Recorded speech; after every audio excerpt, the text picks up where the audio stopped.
అందరికీ నమస్తే।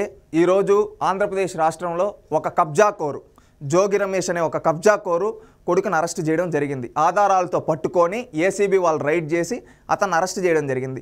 అరెస్ట్ చేసిన తర్వాత వైసీపీ వాళ్ళు ఏంటంటే వాళ్ళకు అలవాటైన కుల రాజకీయాలని మత రాజకీయాలని వీళ్ళకేంటంటే ఈ విధంగా చేస్తూ ఉంటారు। ఆ విధంగా ఈరోజు ఒక కబ్జాకోరుని అరెస్ట్ చేస్తే కులం ముద్రేసి రాజకీయాలు చేస్తూ ఉన్నారు। ఈ నీతిమాలిన వైఎస్ఆర్సీపీ పార్టీ వాళ్ళు ఏమని చేస్తూ ఉన్నారో మనం ఒకసారి చూద్దాం।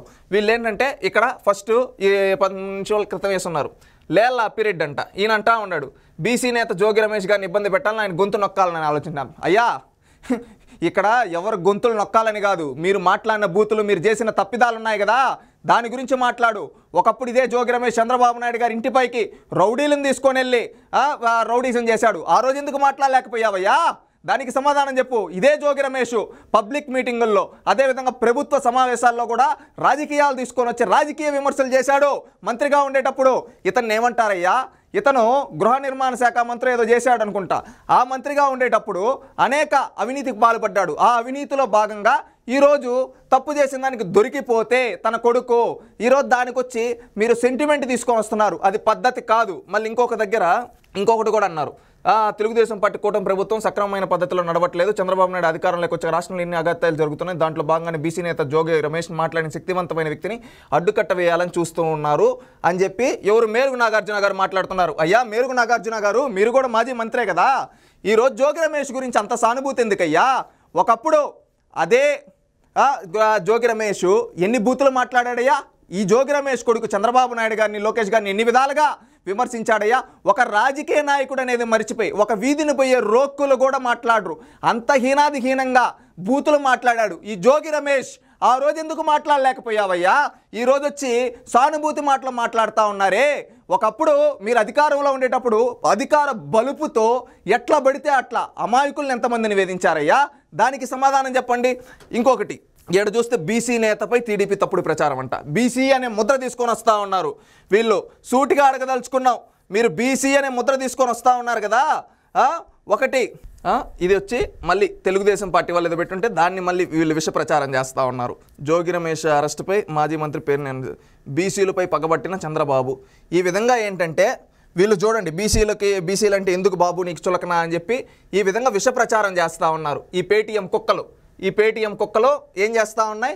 ఈ విధంగా అనేక విష ప్రచారాలు చేస్తూ ఉన్నాయి। వీళ్ళని సూటిగా అడగదలుచుకున్నాం ఈరోజు మీరు బీసీ కార్డు తీస్తున్నారు కదా జగన్మోహన్ రెడ్డి గారు, అయ్యా సోషల్ మీడియా మెయింటైన్ చేసే సజ్జల భార్గవ రెడ్డి, సజ్జల రామకృష్ణారెడ్డి మిమ్మల్ని సూటిగా అడగదలుచుకున్నాం। ఈరోజు బీసీ ముద్ర తీస్తున్నారే, ఈరోజు మీకు కులం గుర్తుకొచ్చిందా?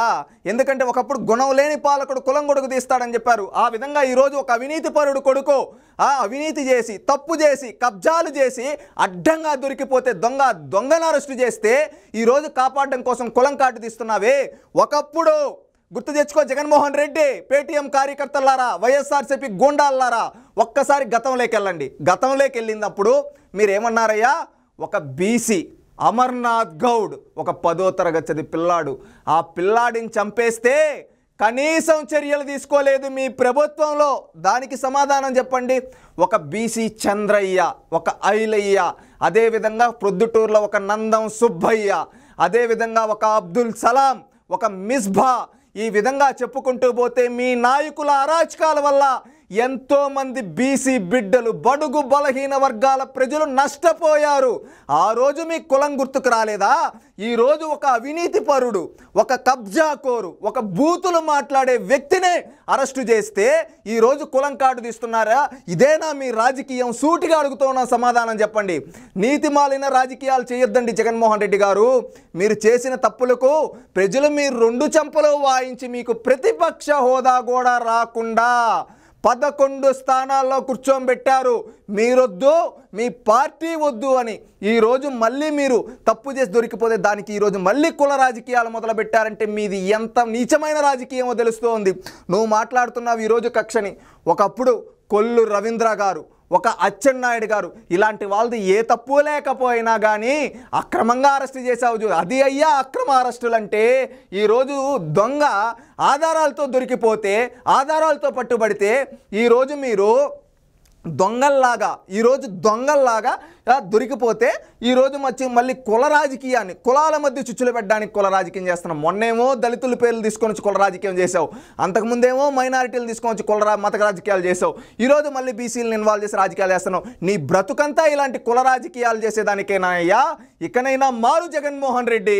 ఎందుకు ఇంకా ప్రజలు నిన్ను చీకొట్టారు, నువ్వు వద్దన్నారు, నీ కనీసం ప్రతిపక్ష హోదాకు కూడా నువ్వు అనర్హుడు అని చెప్పి జైలు చేసిన తర్వాత కూడా నువ్వు సిగ్గు లేకుండా ఈరోజు మళ్ళీ కుల రాజకీయాలు మొదలుపెట్టావంటే నీ అంత నీచమైన రాజకీయ నాయకుడు బహుశా ఈ దేశ చరిత్రలోనే కదా ప్రపంచ చరిత్రలో కూడా ఉండని తెలుస్తుంది.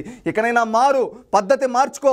ఎందుకంటే మీరు చేసిన తప్పిదాలకి ఈరోజు ఆ భగవంతుడు శిక్షిస్తున్నాడు, చట్టం తన పని తాను చేసుకుపోతుంది. ఎందుకంటే గతంలో మీ చేతిలో చట్టాన్ని పెట్టుకొని ఎట్లా పడితే అట్లా ఆడిచ్చారు.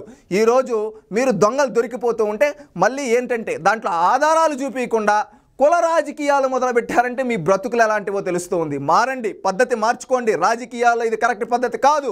హుందాతనమైన రాజకీయం చేయి. ఈరోజు ఇతను దొరికిపోయాడు దొంగ. ఈ దొంగ దొరికిపోతే ఈ దొంగకి మద్దతుగా వచ్చి మాట్లాడే వాళ్ళందరూ దొంగలు. లేలా అప్పిరెడ్డి ఎవరబ్బా? లేలా అప్పిరెడ్డి ఏం చేసేవాడు? ఒకప్పుడు తెలుగుదేశం పార్టీ ఆఫీసు పైన ఏది పడితే అది గుండాయిజం చేసి పగలగొట్టినాడు. ఇంకొక ఎవరు వస్తారు, పేర్ని నాని. ఆ పేర్ని నాని గురించి చెప్పనవసరం లే, ఈయన చేయని అవినీతి లేదు. ఇలాంటి ఒకప్పుడు వీళ్ళ చేత నువ్వు నోటుకు వచ్చినట్టు నోరు జారి బూతులన్నీ మాట్లాడిచ్చావు, అవినీతి చేయించావు అధికార బలంతో. ఈరోజు దొంగలు దొరికిపోయారు. దొరికిపోతే ఇంకా వాళ్ళని వెనకేసుకొని వస్తున్నావు అంటే నీ అంత నీచమైన రాజకీయ నాయకుడు. ఇంకనైనా మారు, పద్ధతి మార్చుకో. ప్రజల్లారా గుర్తించండి, ఒకప్పుడు ఇదే జగన్మోహన్ రెడ్డి తన అధికార బలంతో అనేక మంది బడుగు బలహీన వర్గాల ప్రజలు గొంతులు కోసి చంపించేశాడు. ఈ రోజేమో ఏమీ తెలియని అమాయకుల్లాగా ఒక అవినీతిపడు ఒక కబ్జా కోరుని అరెస్ట్ చేస్తే కులం ముద్ర తీశాడు. అదే 5 ఏళ్ళు నీకు ఈ కులం ఎందుకు గుర్తుకు రాలేదు? ఆ కులంలో ఎంతోమంది చనిపోతే వాళ్ళకి రావాల్సిన లోన్లు ఆపేసినప్పుడు, వాళ్ళకి రావాల్సిన ఫీజు రియంబర్స్మెంట్లు ఆపేసినప్పుడు, వాళ్ళకి రావాల్సిన పథకాలు ఆపేసి వాళ్ళ వెన్నుముక్క విరిచినప్పుడు ఈ కులం గుర్తుకు రాలేదా అని నిన్ను సూటిగా అడుగుతూ ఉన్నాం.